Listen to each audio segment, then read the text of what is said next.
بسم الله الرحمن الرحيم.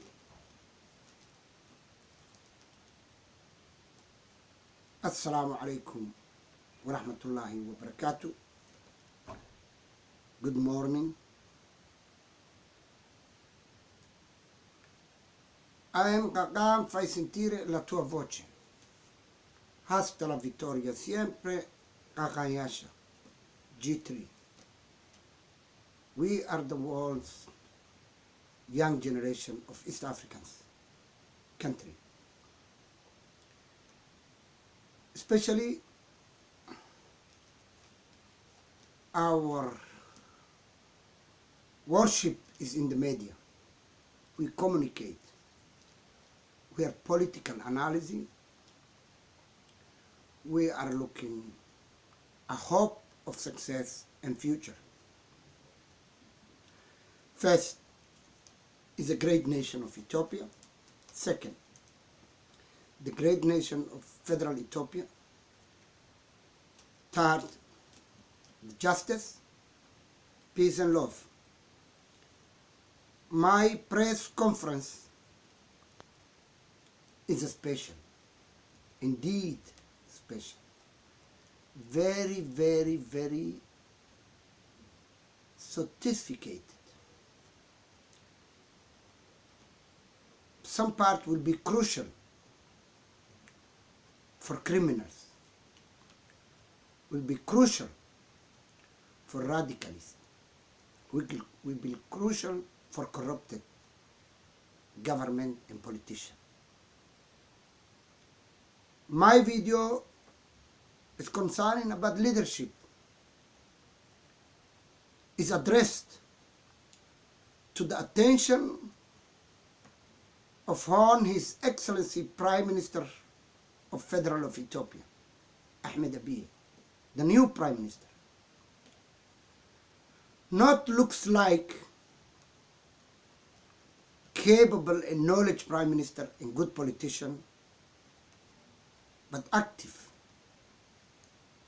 awareness, attention, patient, programmatic, promoting, marketing, development, and policy of union policy. Abiy show first start, he changed Samora. We all know General Samora. And he makes several changes. He nominate cabinet that we know who they are, capable. So, His Excellency Prime Minister, we are welcome you, very honorable. I can say as reserve area of Ethiopia, Dirdarot population and community, young generation, ladies and gentlemen. They showing a quick love to your government. So we want to participate. We want to directing you in the right way. We are very far. We are a reserve area. We are in all the world diaspora, left from injustice of Ethiopia. If we talk about last government of Zanawi, of the federal, the Dergi, we know. We'll not go back on the story.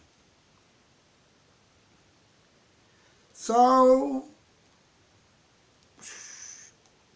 Mr. Prime Minister, His Excellency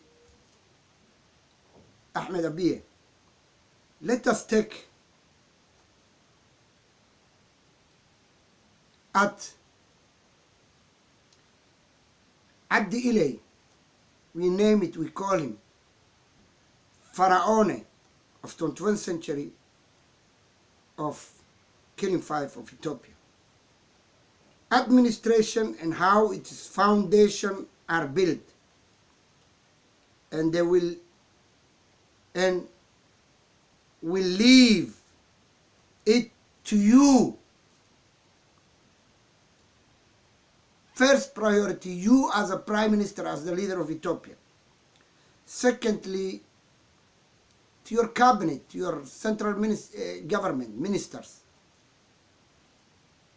And my guys, third generation, to come to your own conclusion as it is kingdom of Pharaoh or not, and who is that needs to be struggled again for radicalization, for rent-seeking tribalism, optimism, and favorism.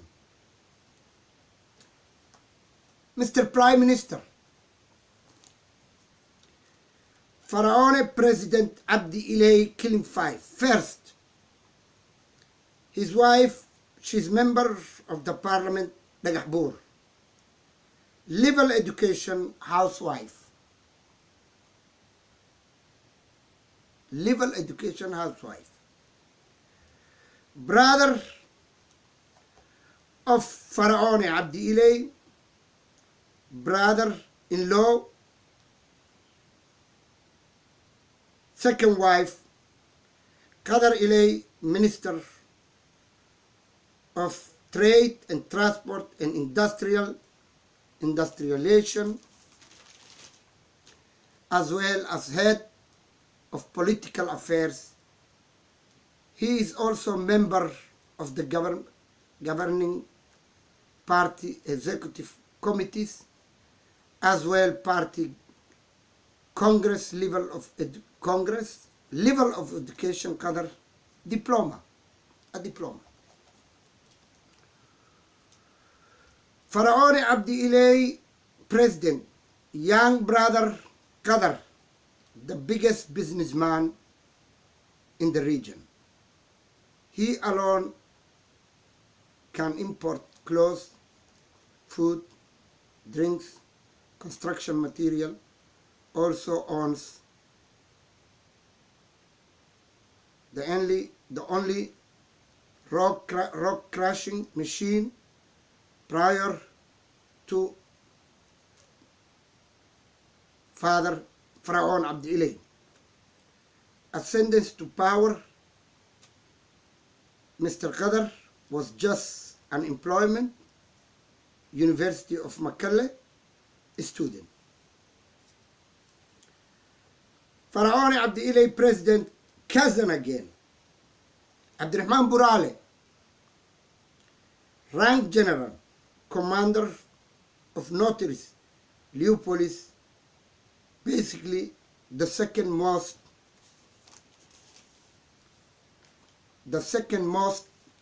powerful man in the region. Level of education, none, but he worked as a lowly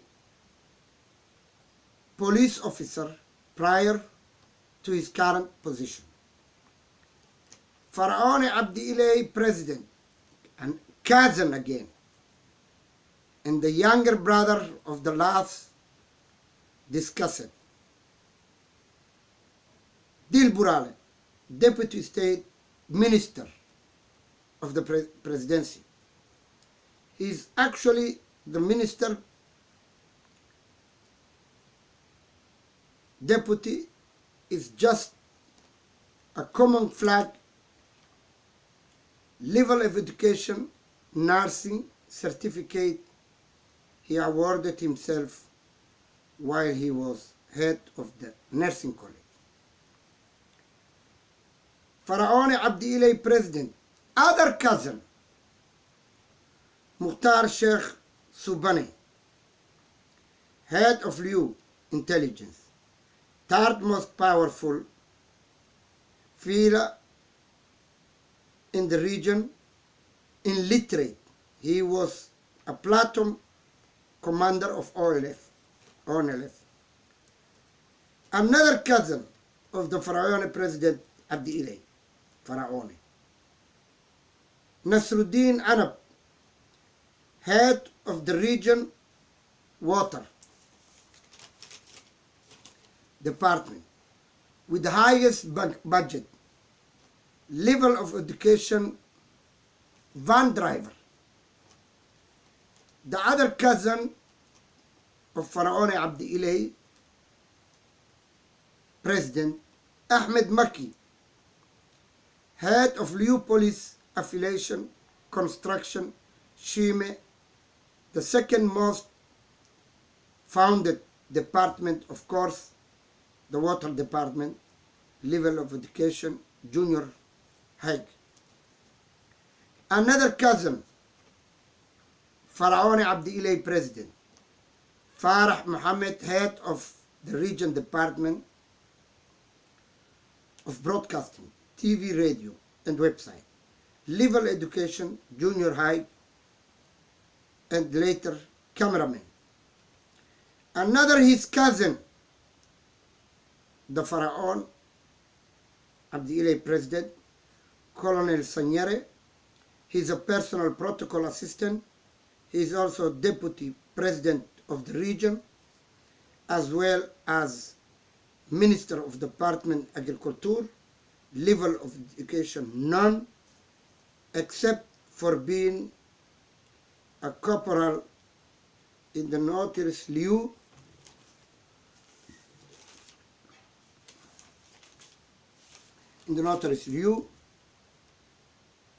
His wife, though, is a master degree holder, all being Ethiopian standard.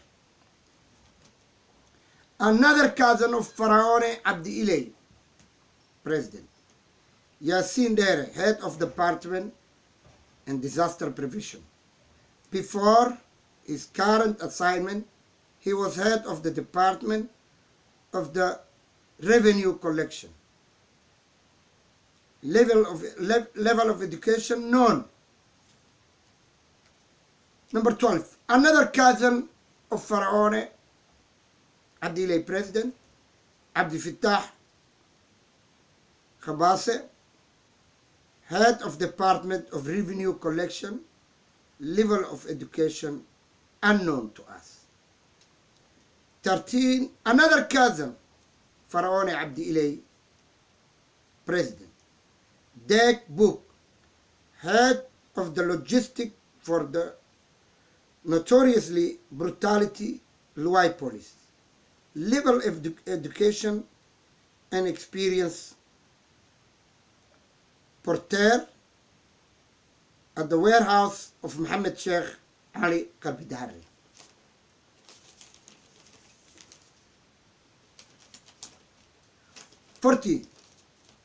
His uncle, Irre, Faron Abdi iley, President, the Great Hair, Chairman of Traditionally Elders Council and Special Advisor to the Faron Mr. iley, level of education, work experience, soldier, soldat, and later a colonel in the equally brutal Siad Barre regime Revolutionary Army in Somalia, as well as a snitch among the soldiers of Ethiopia.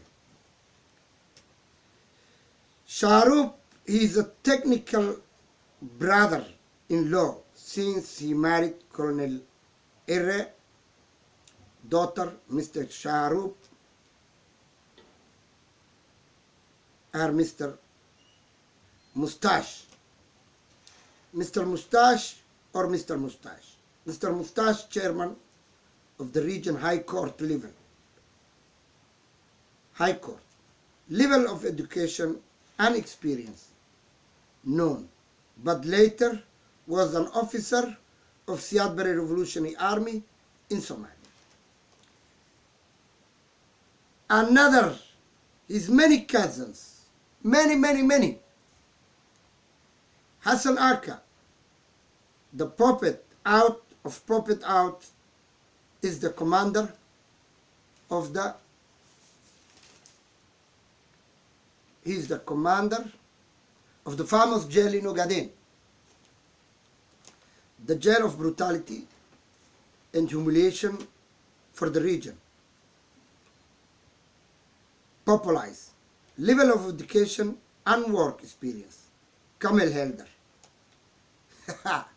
Mr. Prime Minister, please, I need your attention. 17. His other cousin, Shafi Daib, he's the regional detective general of police force.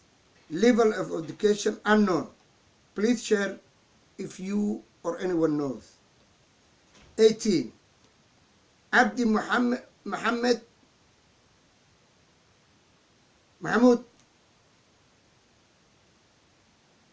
Kazem, Minister of State. Ilyas Abdi Ismail, brother-in-law and head WASH program and third Deputy Minister of the Water. Abdi Halim Ahmed Ismail, brother-in-law, first Deputy Minister of Water. Abdirahman Urakte, Kazem, second Deputy Minister of Water. Colonel Farah Ahmad Kazem, and the Liwa Police Commander. 23. Colonel Hassan Sobahi, head of prison guard. Colonel Oke, Deputy Head Intelligence Unity. Colonel Shafi Dere, another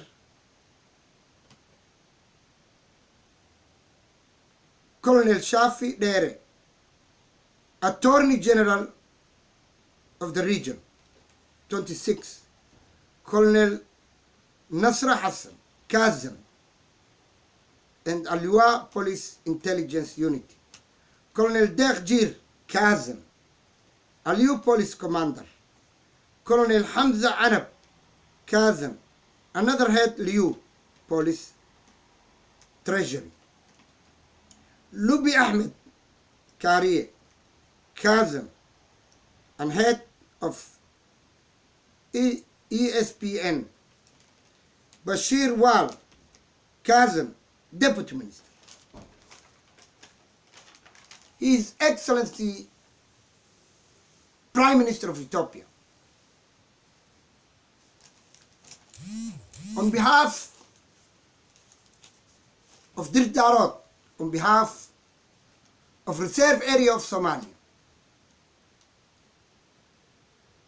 you and you, in all different parts, but we are close, you are Oromo. But you are new policy of killing 5. The policy of reserve area of Ethiopians. We are not calling ourselves, we are Somali Ethiopians. We are not colonials. There is no this word, keep it away. You call Oromia. You don't call Oromia Ethiopian. You are Oromia. You are Ethiopian. Tigray is Tigranian. They are not called Tigray of Ethiopia. No. They are Ethiopians. They are not colonialized. Now, we're in 21st century, where's democracy, plus calls federalism, but central government of Ethiopia. Central government is correction, is development, is justice, is educating, is leadership. I will invite and accompany this press conference to the Minister Ubah.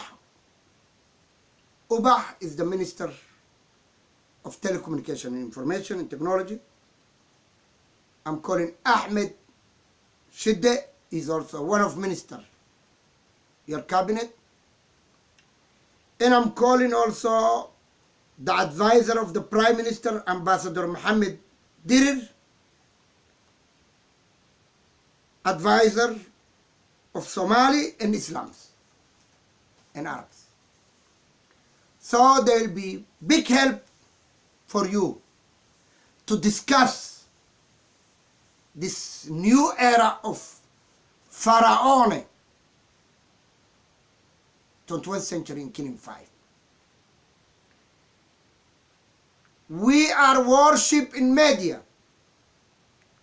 We communicate with you, with the central government. We communicate to our brothers and sisters of Ethiopians. We are out of Ethiopia. We are reserve area of Ethiopia. Dir Darot, the largest land, rich of livestock, resource gas, development. We need justice. We need our own kilin reserve area. We don't call Ugadenia. There is no Cold War Ugadenia. Abdi iley, he became a pharaoh. You change Samora. You are changing all the generals of the grace. You are correcting of the corruption. How you are legacy leadership accept this matter. I hope, and I'm really know that you don't know what I'm talking. But they know your cabinet. Ubah knows, Minister Ahmed Shidde knows, His Excellency Ubah knows, your advisor, ambassador knows. They came from there. They know what is going on. They should not be quiet and then complain about Ethiopia. They should show you what is going on. Is a disaster. Is a disaster. Everywhere killing. Jarso was killed. Samaron Dired Gadbursi was killed in Babylon. Erafuen, they killed Garhajis. Dubat, they killed Garhajis. All this is from Ahmed Abdi iley. Faron Abdi iley wants to kill people. New police wants to rape people. Children of 7 years, girl. 10 years, all this you don't know. We should inform you. Please share this video for the Minister Ubah. Share this video for Minister Ahmed. Share this video for Ambassador Mohammed Dirir. Everybody must share. Share with your Ethiopian friends. Don't get scared. Time come for justice. Time come for change. Viva Abia. The ball is in your hand. Hasta la victoria, siempre Khaakhaan. Ma'a salama, Somalis.